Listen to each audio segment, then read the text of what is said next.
I was about to close on our dream house when my fiancée refused to sell her apartment to support me, calling it her backup plan if we ever separated. So I said the house would be in my name only, and she spiraled. I, 32 male, engaged, or was engaged, to Marissa, 30 female.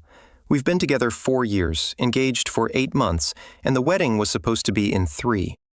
On paper, everything looked solid. She was already Pinterest boarding kitchens, outdoor decks, and those cheesy live-laugh wall signs. Her friends were hyping her up, like we were about to build the next HGTV feature home. And honestly, I was in. I'd found this place, the forever home as she called it, a 3-bedroom with a huge backyard and an office I had already mentally converted into my cycling gear cave. It wasn't cheap, but it was doable. I put in an offer, and our realtor, Karen, told me we were close.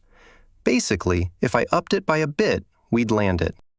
So we're at this nice restaurant, our go-to spot, and I figured this is going to be one of those celebratory nights. I bring up the seller countering our offer. If we go up another 50 grand, we're set. I tell her, easy.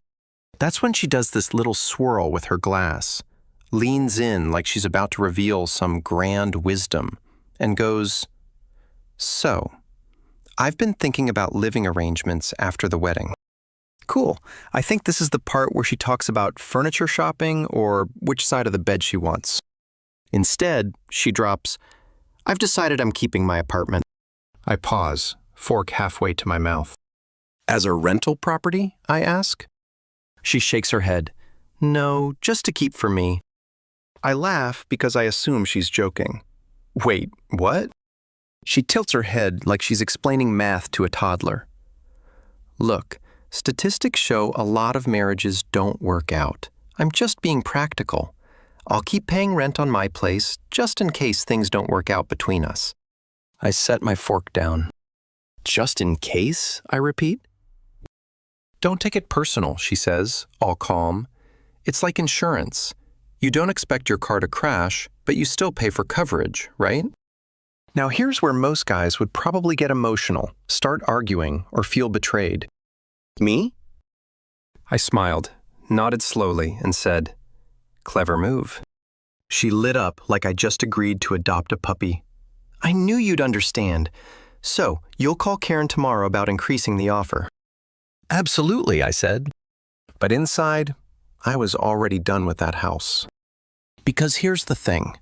If the person you're about to marry is already planning their escape route, why the hell would you hand them the keys to a brand new house you're supposed to build a future in? I played it cool, though. Didn't even flinch. If she wanted to run the marriage like a business contract, fine. But businesses have balance sheets and risk consequences, and I wasn't about to be the only idiot investing while she kept an emergency exit fully furnished. I'll admit, driving home that night, my brain was on fire. Every little moment in our relationship suddenly looked different. All those times she insisted on splitting certain bills, or keeping her finances separate, or brushing off my talk about merging accounts. It wasn't independence. It was a strategy. She wasn't investing in us. She was investing in her plan B. That night, while she was sending her friends excited texts about our forever house, I sat down at my desk and started making my own plan. I wasn't about to confront her right then. Too easy for her to spin it, play the victim, maybe even double down. Number 1 was going to mirror her. She wanted insurance. She'd get insurance. The difference is, mine was going to pay off. I thought about it like chess. She moved her pawn forward, announcing her backup plan like it was some genius revelation. My next move wasn't to knock it over. It was to slide my knight into a position where she wouldn't see it coming. I already knew exactly what to do. Tomorrow, first thing, I'd call Karen and tell her thanks, but no thanks. The house was off the table, and instead of tying myself to a mortgage where I'd be paying while Marissa kept her escape hatch, I'd make a different kind of move. Not emotional, not dramatic, just practical, smart even. The same word she used, except I actually meant it. That night, Marissa fell asleep next to me while scrolling through furniture inspect boards. all smiles and dreams of a house she thought was still in play. And me?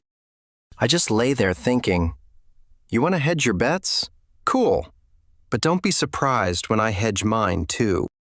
Because here's the thing about playing games like that in relationships. Once you tip your hand, you don't get to control the board anymore. And she had no clue I was about to flip the whole damn board upside down. The next morning, while Marissa was still asleep, I called Karen, our realtor. She answered, sounding chipper, like she already expected me to say, yeah, we'll up the offer. Let's lock this down. Instead, I hit her with, hey Karen, thanks for all your work, but go ahead and pull our offer. Plans changed. Silence. Then, wait, what? Darren, you were literally one counter away from locking in the house. The sellers would accept. What happened? Did the inspection? No inspection problem. Just reconsidered my options. She pressed me a couple more times, but I didn't budge. Finally, she sighed. Well, all right then. If you change your mind. I won't, I cut her off. Appreciate you though. Hung up. Done. Just like that, the dream house was dead.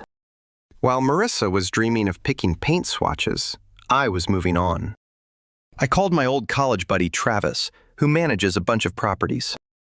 You still got that downtown condo available? I asked. He replied, the one with the office and the rooftop gym. Yeah, but I thought you were buying a house with Marissa. Change of plans. Can I see it today? 2 hours later, I'm standing in this modern downtown condo. 1 bedroom, 1 office, open floor plan, balcony with a skyline view. Clean, simple, not family material, but perfect for a guy who doesn't want dead weight attached to him. Travis raised an eyebrow. You're serious? I smirked. Serious enough to sign today. And I did. Paperwork, deposit, the whole 9 yards. Boom. Paid for in full. No strings attached. My name only. Unlike the house Marissa wanted, this wasn't a liability. It was an asset. Something I could live in now, rent later, build equity. Meanwhile, she'd be bleeding rent money every month to keep her insurance plan. Luckily, Travis had the place vacant and turnkey, so paperwork and keys happened same day. By the time I carried the first box in, I already felt lighter. I set up my office with my dual monitors, mounted my bike rack in the spare space, stocked the fridge with actual food I liked. The building had a secure garage, a rooftop lounge, and even a gym that overlooked the city. Honestly, it felt like a bachelor upgrade, not a downgrade. The whole place screamed independence. No floral pillows, no Pinterest color palettes, no future nursery. Just my space, my rules. Later that evening, Marissa called on her lunch break. Her tone was all excited. Hey babe, did you talk to Karen about the counteroffer I did? And are we getting the house? I leaned back in my new chair, staring at my view of the city lights. Actually, I withdrew the offer. Silence. Then, you what? Why? I replied, well, I got inspired by what you said last night about being practical, smart planning, so I went ahead and bought a condo instead. Perfect size for me. You bought a condo? Her voice went shrill. By yourself? Where am I supposed to live after the wedding? I shrugged, even though she couldn't see me. In your apartment? The one you're keeping? Remember, just in case. She suddenly snapped. That's ridiculous. I'm keeping it as backup, not as our home. We're supposed to live together in a house. Oh, see, I thought you meant you wanted to live in it. My mistake. She went quiet for a few seconds, then came back with, this isn't funny, Darren. You're being petty. I'm being practical, I said calmly. You open my eyes to the statistics. Makes sense to protect myself, too. 20 minutes later, she was banging on my new condo door. Hair frizzed from rushing over, still in her work clothes. She barged in the moment I opened. We need to talk about this misunderstanding. I crossed my arms. What misunderstanding? This. She gestured wildly around the condo. The house, the condo, you buying this place behind my back. You're twisting what I said. and I sat on the couch, motioned at her spreadsheets of anger. You said you wanted to keep your apartment for security. I said that made sense, so I got security of my own. That's not how it works. I keep my place as backup, but we live in the house together. So you'd be paying rent on your empty apartment while also paying half a mortgage. Doesn't sound fair. Her face went red. I wasn't going to pay half the mortgage. You make more money. I laughed. Haha, there it is. So I'd be paying the mortgage while you tiptoe to your backup apartment if things go south. Sound about right? She froze. Didn't even try to deny it. That told me everything. Marissa, I said, leaning forward, partnership means we're in this together. But you don't want a partnership. You want security for yourself, and I'm not signing up for that. She opened and closed her mouth like a fish gasping on land, then finally snapped, "You're impossible," and stormed toward the door. As the door clicked behind her, I couldn't help but grin. For the first time in weeks, I felt like I was finally driving the car, instead of sitting in the passenger seat while someone else took me for a ride.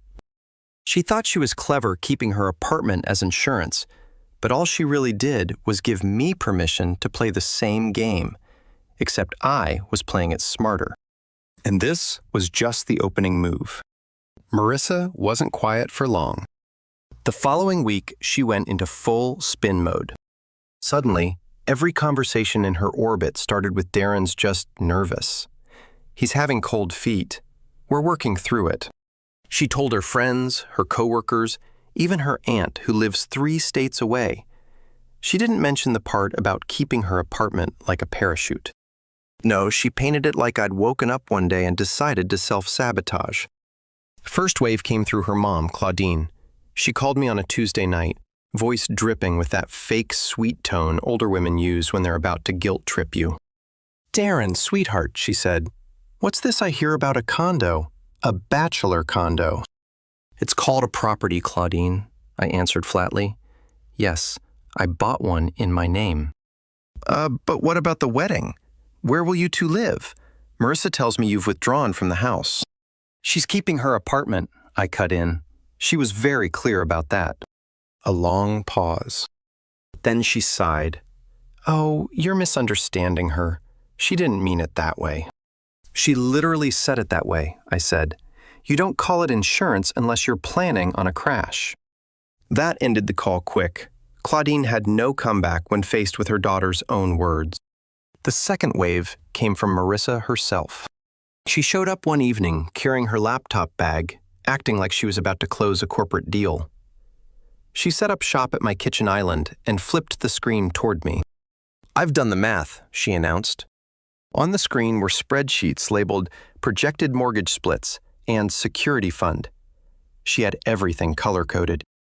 According to her, if we bought the dream house, she could cover 25% of the mortgage, while I covered 75%. Her excuse? She'd still be paying rent on her apartment, so it balanced out. I scrolled through her little cells and formulas, eyebrows raised. She'd literally built a line item called Marissa Security Net. "Let me get this straight," I said. "I cover the majority of a mortgage, plus the full down payment, while you keep throwing money into an empty apartment in case you need a soft landing. And you think this is fair?" She pointed at the screen. "See, with my income and my rent, it's actually a balanced split." I leaned back and smirked. Balanced? Only in the same way me spotting you at the gym while you don't even touch the bar is balanced. Her face tightened. "This is a compromise, Darren. I'm trying to make it work."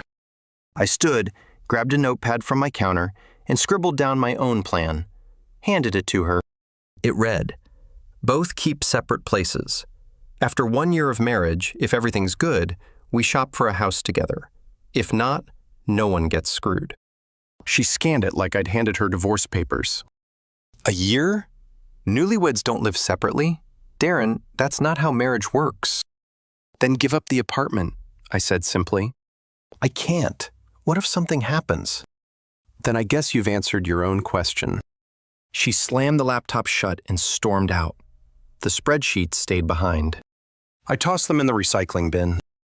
The third wave hit me at the gym 2 days later. I just finished a set when I turned around and found myself cornered by 3 of her friends, Talia, Kendra, and Noelle. They looked like a jury standing by the water fountain with arms crossed. Talia started, "Darren, we need to talk. You're ruining Marissa's life over nothing." Kendra chimed in, "She's just being smart. Everyone knows women need a safety net. Men can change any moment." Noel folded her arms tighter. "She cries every night. You're being cruel."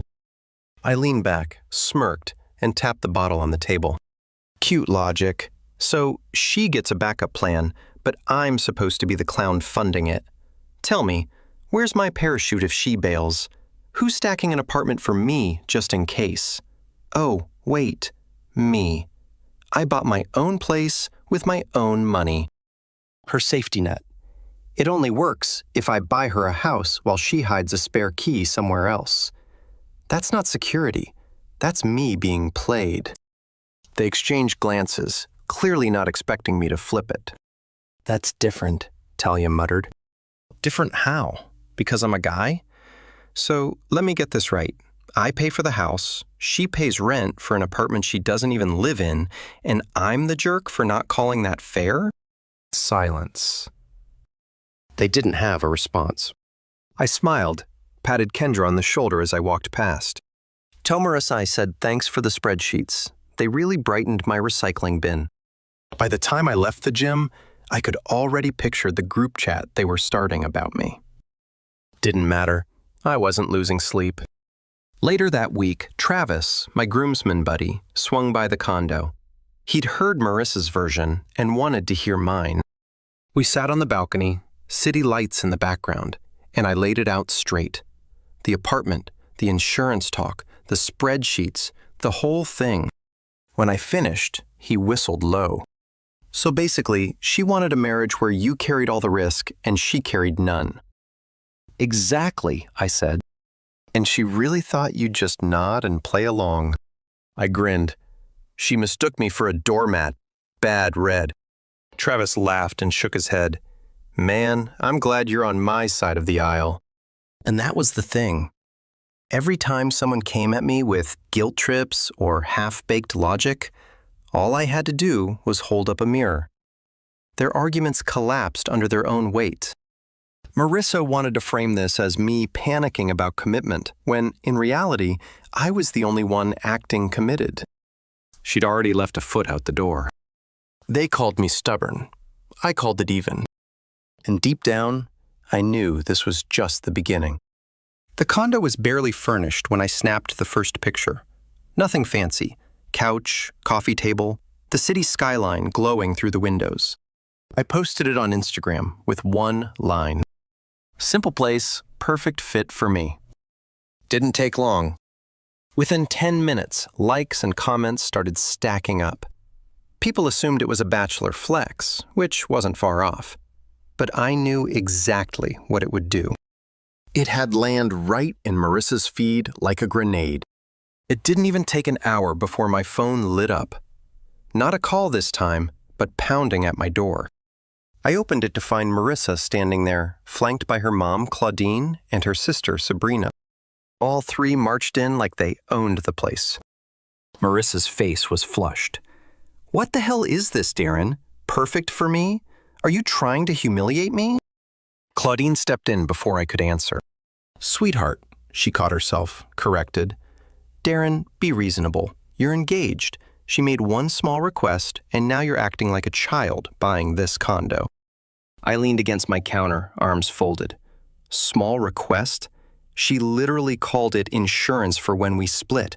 I just took her advice. Practical, right? Sabrina rolled her eyes. "You're twisting her words.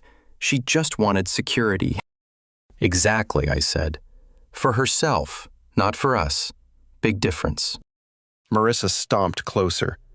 "Stop making me sound selfish. I just wanted to protect myself in case you ever left me."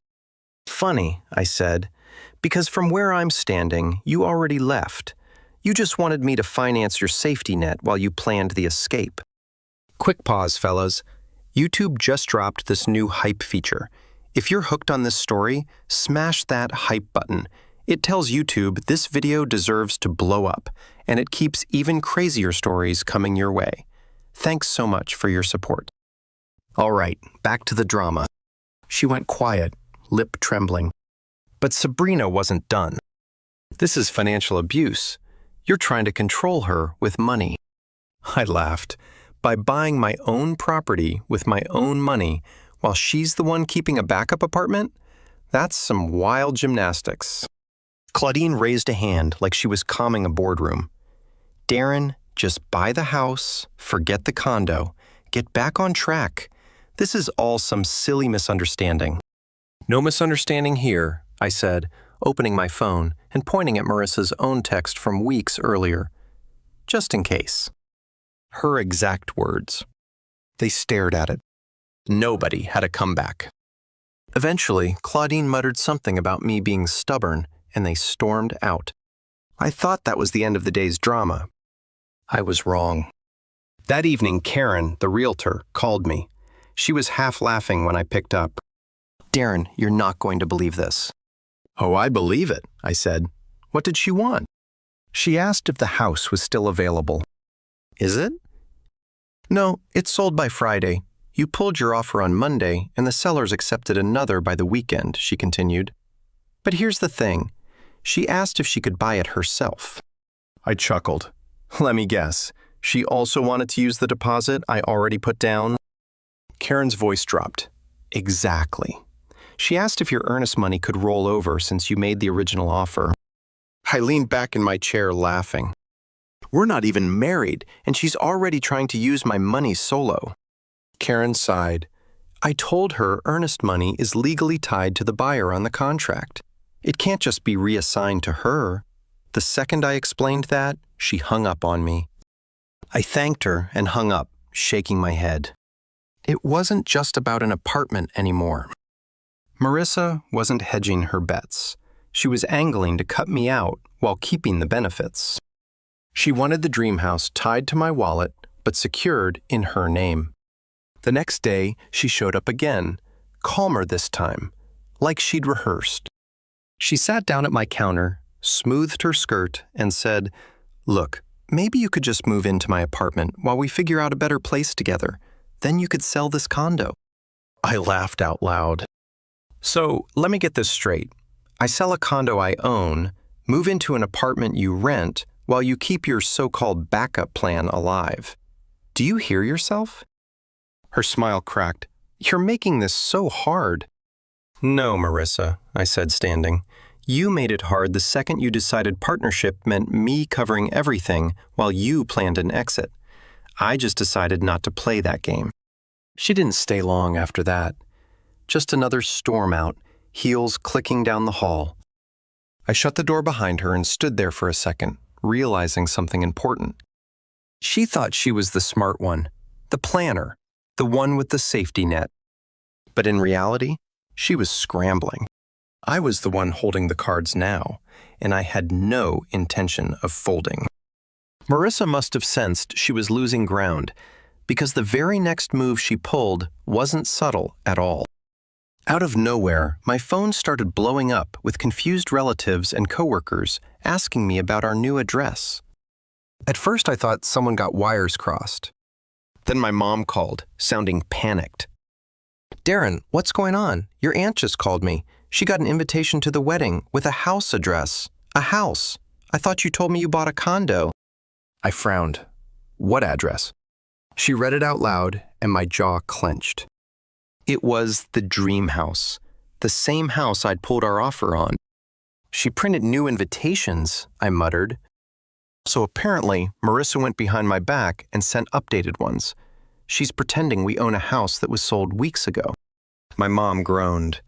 1 month before the wedding, Darren. People are going to be asking questions. Good, I said. Maybe they'll start asking the right ones.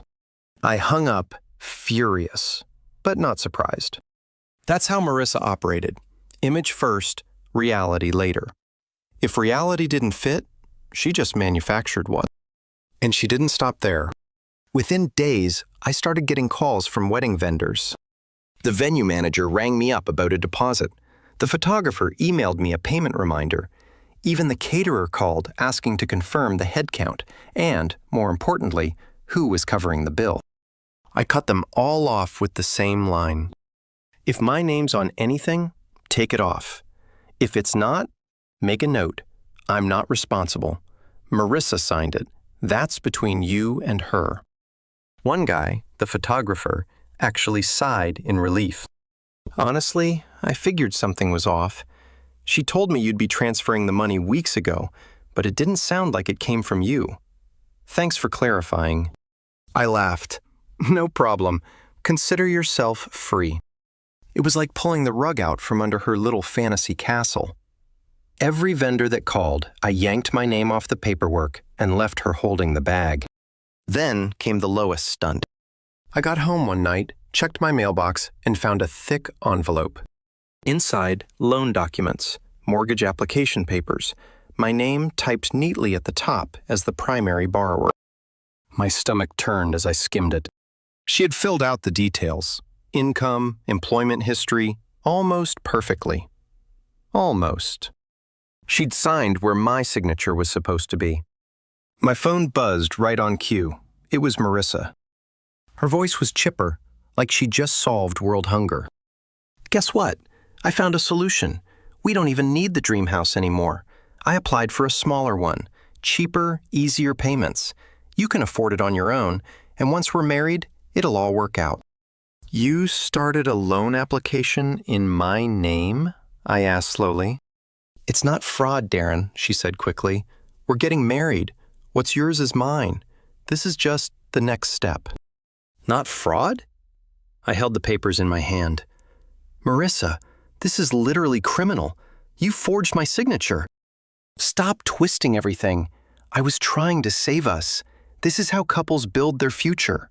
Don't act like you're some victim. I laughed bitterly. Victim? No. Just the guy whose fiancée is signing his name on bank documents like it's monopoly money. Her tone dropped, sharp now. If you don't sign those papers for real, I'll have no choice but to tell people you're financially abusive, that you're trying to make me homeless. I stared at the papers, then at the condo around me. My condo, bought with my money in my name. The irony nearly made me choke. You already have an apartment, I said flatly. You're not homeless. You're just greedy. That's not the point, she snapped. It's exactly the point. You keep screaming about security, but the only security you want is mine. You won't risk a dime of your own. You want me locked into a mortgage while you keep your escape hatch warm. Darren. No, I cut her off. Enough. If you need a house in order to marry me while you still keep your apartment, then we shouldn't be getting married at all. Silence. Then a shaky laugh. You can't call my bluff like that. I smiled even though she couldn't see me. I just did. The line went dead. I threw a fraud alert on my credit right away, then shredded the crap she mailed me. That night, I sat on my balcony, city lights stretching out in front of me, and realized something important. Every move she made, every fake invitation, every forged document, it all screamed the same thing. Marissa didn't want marriage. She wanted a contract where I carried all the weight and she kept her parachute. She thought she was playing me. But all she'd done was prove I was right to pull the plug before she had the chance to trap me. And if she thought that was the end of it, she hadn't seen anything yet. A few days after the loan stunt, the drama spilled online. Sabrina, her sister, must have gotten a little too cozy with a bottle of self-righteousness because she blasted a Facebook post aimed squarely at me. My sister deserves better than a man who won't even buy her a house. Darren is trash. She just wanted to feel safe, and he turned it into a circus. It got traction fast. Her little circle of friends chimed in, hearts and sympathy comments rolling in like it was some Lifetime movie. But then the cracks started showing. One of Marissa's own friends, Talia, commented, "Girl, I told you to wait until after the wedding to tell him about keeping the apartment. You rushed it." Then Kendra, "Should have just let him buy the house first, then bring it up. timing was off. And my personal favorite from Noelle. This is why you don't date men who think equality goes both ways. The mask slipped right there in the comments. They weren't arguing that she didn't plan for an exit. They were mad that she told me too early. Anyone paying attention could see the whole scam unravel. I didn't have to say much. I screenshotted the thread, sent it privately to a few family members who'd been asking questions, and let Marissa's own support squad expose her. But she wasn't done swinging. The very next day, Victor, her dad, showed up at my condo. I'd never seen a man look more like he was about to scold an employee. Contractor type through and through, shoulders squared, voice booming. "Darren, this has gone far enough," he said before I even offered him a seat. "My little girl is heartbroken. You're going to fix this. You're going to buy a house, marry my daughter, and stop this nonsense about her apartment." I leaned against the counter, arms folded, calm as ever. "No, I'm not." His face turned red instantly. "Excuse me? Victor, your daughter wants me to buy a house while she keeps a backup apartment. That's not a partnership. That's a scam." He jabbed a finger at me. "It's called being smart. You should be proud she's thinking ahead." Thinking ahead? She's planning for a divorce before we're even married. That's not smart. That's admitting she doesn't trust me or this relationship. He tried another angle. "Look, I know people. I could get you a good deal, contractor's discount. You wouldn't even feel the hit." I laughed. "I don't need a discount house. I already bought my own property, paid for in my name." That stopped him cold. Behind him, Marissa had been quiet until now. She suddenly burst into tears, or at least the performance version of them. "I just wanted security. Is that so wrong?" I looked her dead in the eye. "No, wanting security isn't wrong, but expecting me to provide all of it while you hoard your exit plan? That's wrong." Victor stepped closer, puffing his chest like he was about to intimidate me into submission. "Now listen here." "No, you listen," I snapped. "Your daughter spent 4 years with me. I never cheated, never abused, never gave her a reason to doubt me, and yet she still wanted divorce insurance. What does that tell you?" He opened his mouth, but I didn't let him speak. "It tells me she doesn't actually want to marry me. She wants to marry my wallet. She wants the perks of a husband, but the safety net of staying single. That's not marriage. That's a contract where I lose either way." For once, Victor had nothing to say. Marissa's tears stopped just as suddenly as they started. Her face hardened and she spouted out, "Fine. Yes, I wanted security. Yes, I wanted to make sure I'd be okay if things went wrong because that's what smart women do." "And what do smart men do?" I asked. She glared, waiting for me to trip up. I didn't. I leaned in slightly and said, "Smart men don't sign up for a one-sided deal. Smart men don't buy houses for people already planning their exit. Smart men know when to walk away." The silence that followed was heavier than anything I'd ever heard in my life. Victor shook his head, muttering something under his breath, and left. Marissa followed, slamming the door so hard my picture frames rattled. I stood there for a long moment, breathing steady, and then it hit me. That was it. That was the real end.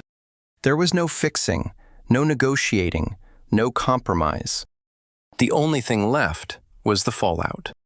2 weeks later, the wedding was officially called off. Marissa tried to spin it as mutual, but Sabrina's drunken Facebook rant had already blown that cover. Everyone knew she'd been scheming. Everyone knew why it fell apart. And me? I wasn't sad. I wasn't heartbroken. I was relieved. Because she had made one thing crystal clear.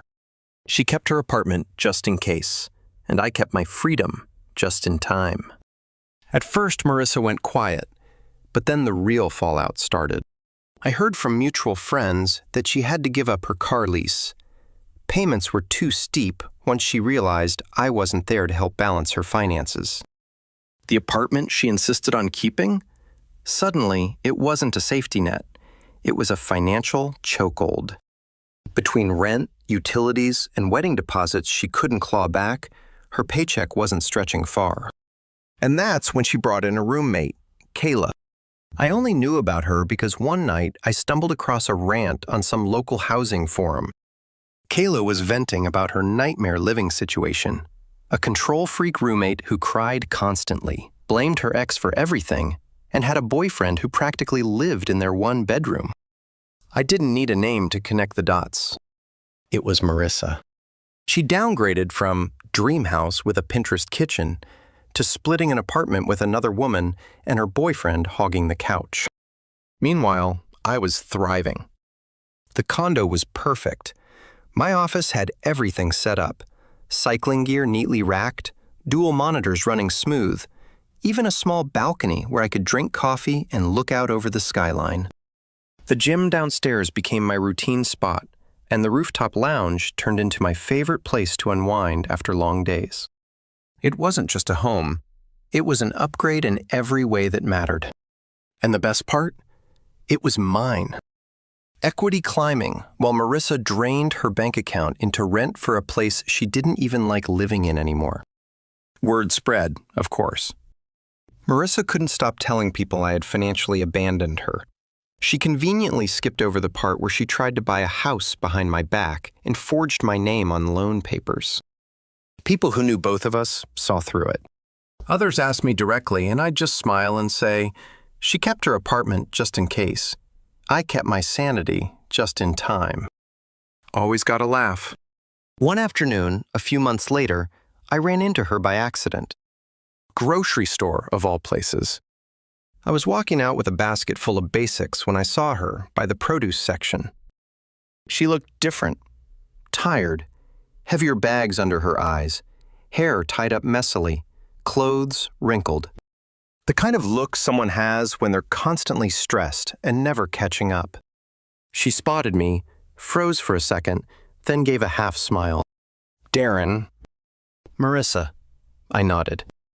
How's the insurance plan working out? Her face tightened. You don't have to be cruel.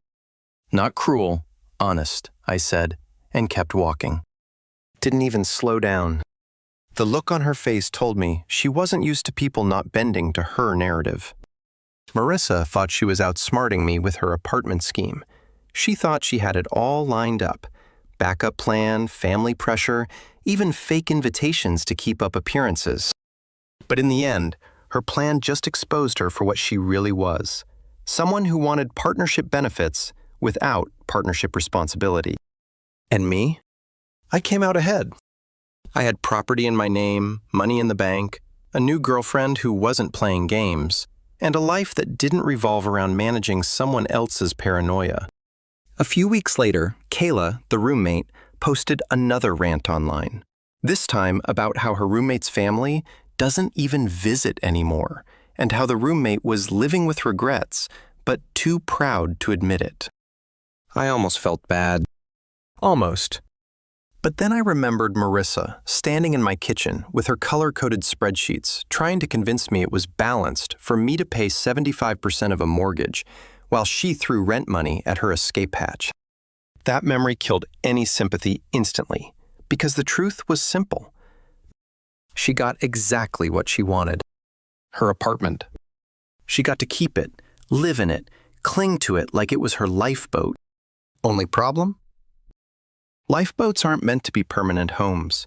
They're cramped, uncomfortable, and never the future anyone actually wants.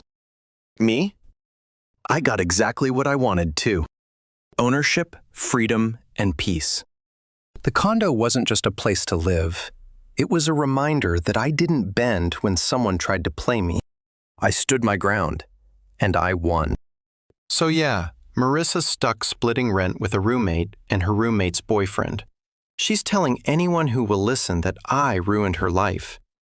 Meanwhile, I'm building equity, enjoying the city view from my balcony, and planning a weekend trip. In the end, she wanted insurance. I wanted a partner,